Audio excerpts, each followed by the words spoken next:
Well, if you needed a reason to believe in miracles this morning, allow me to give you one. I am graduating.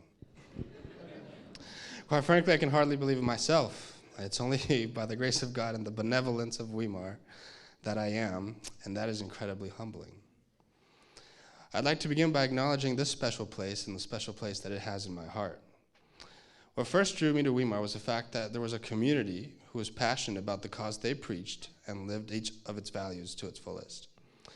And it's partially one of the reasons why I've been here for times, and half a times. My time here has been simultaneously the best and the worst time of my life. It's been a journey.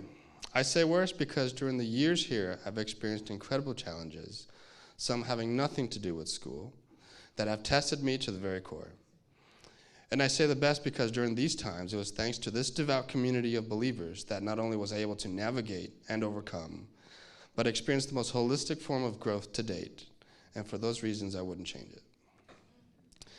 I'd like to take this time to thank publicly some of those believers for their efforts and support during this time.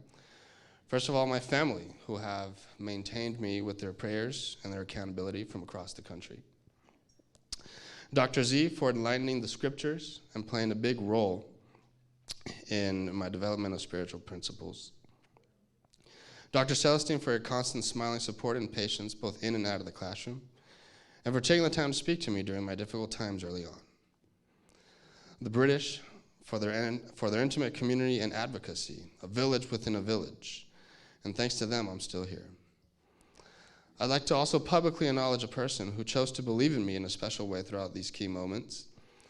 Well, this person wishes to remain anonymous, but I hope that you understand my deep sense of gratitude. To the boys, Paul, Dylan, Jacob, and Marcus, most recently the Passos family as well, for keeping it real each time. And lastly, a special recognition for 3 sets of people who have known me the most and have carried me through the hills and valleys.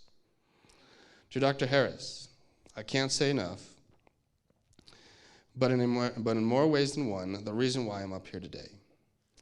To Dr. Garcia, and thanks to her accountability and her guidance and mentorship, I somehow mustered the energy to keep going. She too is a big reason for this special weekend. And lastly, the Gallants, for who all the reasons continue to believe in me and for taking me into their home and nursing me back to health after the ICU and navigating perhaps the greatest health challenge I've faced.